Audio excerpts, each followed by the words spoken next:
করে দিচ্ছি। আমাদের আজকে অ্যাডভান্স সি শার্পের কিছু টপিক নিয়ে আলোচনা হবে।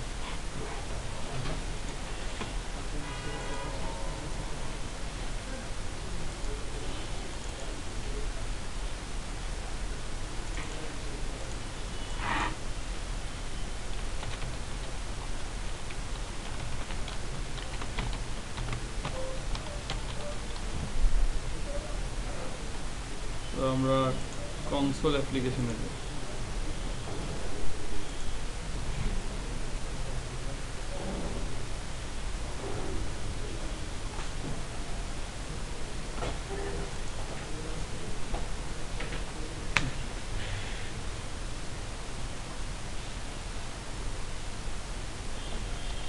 এরকম আমরা অলরেডি লিখছি অনেকবার আগে।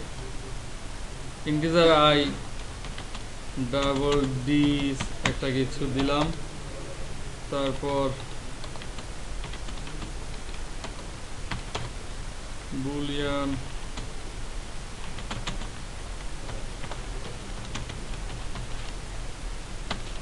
তাই না? এভাবে তো আমরা লিখছি আগে নাকি? তাহলে কি নতুন কিছু? আচ্ছা, আমরা আরও কিছু কাজ করছিলাম। আমাদেরকে রিসার্ভার বলছে, অনেক সময় আমরা না বুঝেও লিখে দিছি। রিসার্ভার বলছে যে ভার ইউজ করার জন্য, আমরা ভার ইউজ করছি, তাই না? তো আমরা এটাই দেখি আজকে ভার জিনিসটা কি। আমি যে কোনো কিছুতেই ভার লিখতে পারি, কোনো প্রবলেম হয় না। তো ভার মানে হচ্ছে এখানে আমি যে টাইপের ডাটা রাখবো এটা সেই টাইপ। আর একটু ক্লিয়ার করে বলি, সাপোজ আই এর ভেতর আমি এখন 10 রাখলাম, তার মানে আইটা এখন ইন্টিজার। ডিতে আমি রাখলাম 15.3, তার মানে ডিটা এখন ডাবল। আমি বিতে রাখলাম ট্রু, বিটা এখন বুলিয়ান। এসে রাখলাম হ্যালো ওয়ার্ল্ড, এসটা হচ্ছে স্ট্রিং। কিভাবে বুঝবো? সাপোজ আমি আই 10 রাখার পরে এখানে একটা কিছু ভ্যালু দিলাম, দেখেন অলরেডি আমাকে এরর দিচ্ছে এবং ও আমাকে বলতেছে আমি ডাবল ভ্যালুকে ইন্টিজারের ভিতর রাখতে যাচ্ছি। আমি কিন্তু কোথাও বলি নাই আই একটা ইন্টিজার।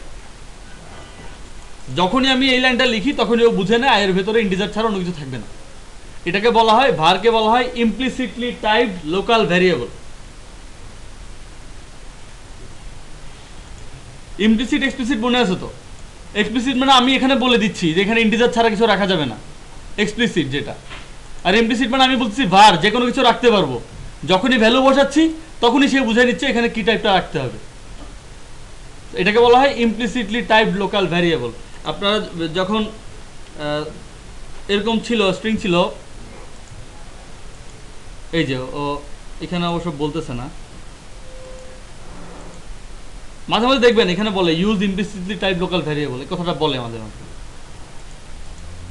আচ্ছা, তো আমরা বলতেছি আই কি টাইপের সেটা সেই সেটার ভ্যালু দেখে বুঝে, তাই না? তো আমি যদি এখন ডি এর মধ্যে সাপোজ বুলিয়ান রাখতে চাই, রাখতে দিবে না, কারণ ডি হচ্ছে ডাবল টাইপ। আমি ভ্যালু রাখার চেষ্টা করতেছি বুলিয়ান টাইপ। তাহলে আমি এভাবে একটা কিছু ডিক্লেয়ার করতে পারি না। দেখেন এই যে এখন বলতেছে অলরেডি। তো নিচের লাইনটা দেখেন, মাস্ট বি ইনিশিয়ালাইজ। তার মানে আপনি যখনই ভার দিয়ে কিছুটা লিখবেন সেটাকে আপনার ইনিশিয়ালাইজ করে দিতেই হবে। কেন দিতে হবে? কারণ আপনি ইনিশিয়ালাইজ না করা পর্যন্ত ও বুঝতে পারতেছে না ভি এর টাইপটা আসলে কি। তো যখনই আমি লিখবো এরকম কিছু, আমাকে টাইপটা দিয়ে দিতে হবে। আচ্ছা, তো আমরা এরকম লিখছিলাম list of integer, suppose my list, এরকম লিখছি না? তারপর আবার my list dot add suppose 1। আমরা একটা লিস্ট ডিক্লেয়ার করি, তারপরে সেখানে ওর অ্যাড মেথডটাকে ইউজ করি। এখানেও আবার আমাদেরকে অনেক সময় রিসার্ভার বলে ভার ইউজ করাইছে, এখনও একই জিনিস। আমি যখনই এই পাশের অংশটা লিখে ফেলছি তখনই মাই লিস্টটা একটা নতুন লিস্ট অফ ইন্টিজারের অবজেক্টে পয়েন্ট করে আছে। এখানে আমি চাইলে এখন অন্য কিছু দিতে পারবো না। সাপোজ আমি লিখলাম মাই লিস্ট ইকুয়াল 12, পারবো না, অলরেডি বলতেছে এখানে টার্গেট টাইপ হচ্ছে লিস্ট অফ ইন্টিজার। আমি যেটা রাখতে যাচ্ছি সেটা হচ্ছে শুধুমাত্র ইন্টিজার। কোনটা? আচ্ছা, দেখি লিস্ট অফ ভার বলে কিছু আছে কিনা। না, আপনি যদি যে কোনো টাইপ ডাটা রাখতে চান তার জন্য তো অ্যারে লিস্ট আছেই, আবার লিস্ট অফ ভার দরকার কি নাকি? অ্যারে লিস্ট আমরা যে কোনো কিছু রাখতে পারি না, তাহলে ওইটা ইউজ করব। আচ্ছা,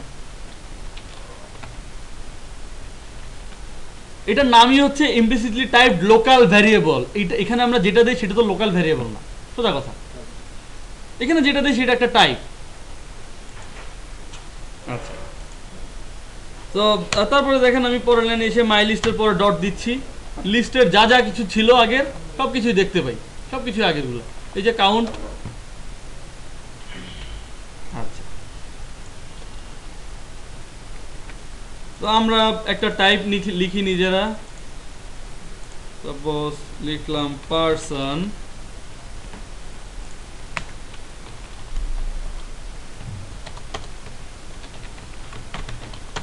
ফার্স্ট নেম,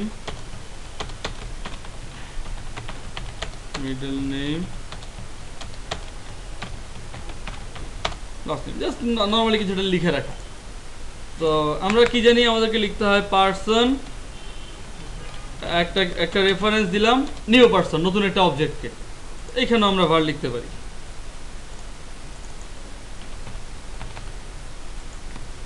কোনো প্রবলেম নেই।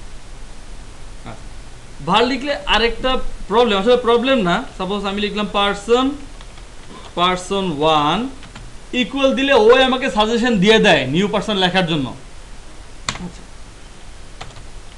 বাট যখন আমি ভার দিয়ে লিখতেছি পারসন 2, তখন আমাকে কোনো কিছু দেয় না। কেন দেয় না? কারণ এই পারসন 2 এর ভিতরে আমি যে কোনো কিছু রাখতে পারি। আমি বলছিলাম এটা টাইপ ভার, এটা যে কোনো কিছু রাখতে পারে, তো আমাকে কীভাবে সাজেশন দিবে? এখানে দেয় না। আমি যদি নিজে নিজে লিখি সেই ক্ষেত্রে কোনো প্রবলেম নাই, লিখতে পারি।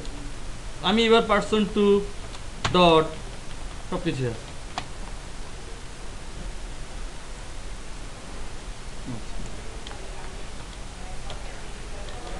তো var আমরা আরো এক জায়গায় ইউজ করছিলাম,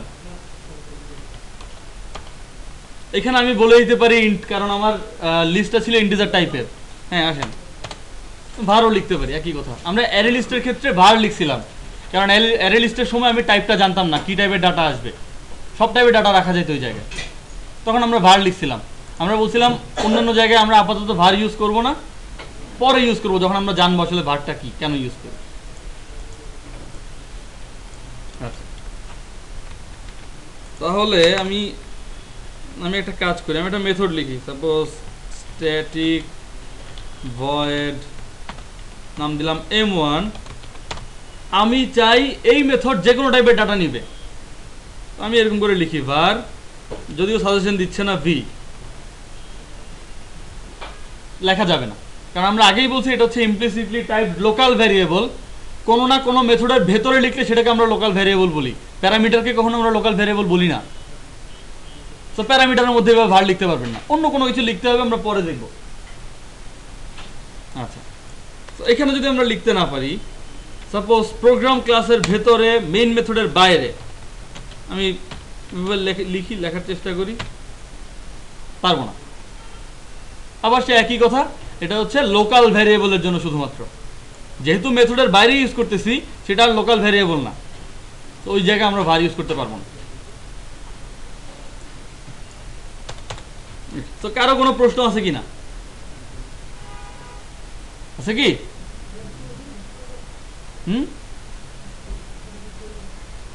দেরি করে আসছেন আপনি, আশেপাশে গ্রুপ মেম্বারদের কাছে জিজ্ঞেস করেন। আমার ভারের না কি ধরনের লিমিটেশন বলেন?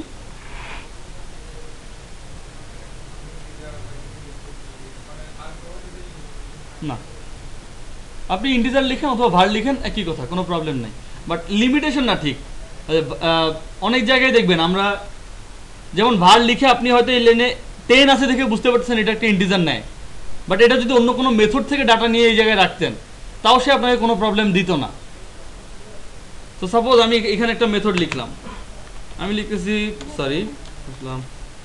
স্ট্যাটিক, আমি দিলাম ইন্টিজার সাপোজ m1 রিটার্ন, আমি একটা কিছু লিখে দিলাম নর্মালি।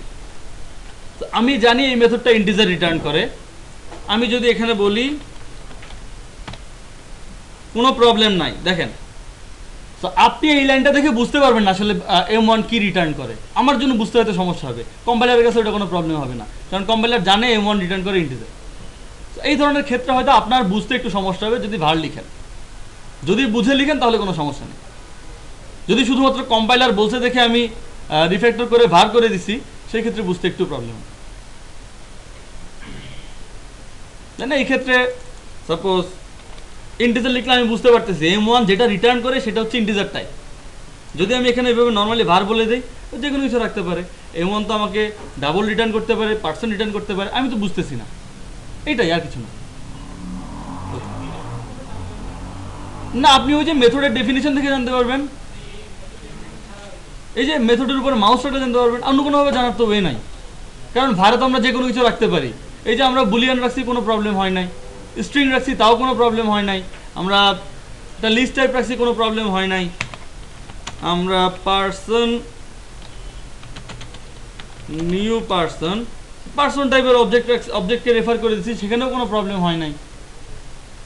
তো আমি তো এইটুকু দেখে বুঝবো না ও কি রিটার্ন করে, আমাকে মেথডের ডেফিনেশনটা জানতে হবে। তো মেথডের উপরে মাউস রাখলে ও বলতেছে ইন্টিজার রিটার্ন করে, তো আমি বুঝলাম যে ও ইন্টিজার রিটার্ন করে। That's it. নেক্সট, আর কারো কোনো প্রশ্ন? হ্যাঁ, কনভার্ট করতে পারবো, কেন পারবো না? আমরা যে কোনো ভ্যারিয়েবলকেই তো কনভার্ট করতে পারি। আমি আবার আগের অবস্থায় নিয়ে যাই, এটাও আমাদের দরকার নাই। ওকে, ডান। আর কার কোনো প্রশ্ন নাই? শুরু করেন, 5 মিনিট সময় লাগবে এটা শেষ করতে।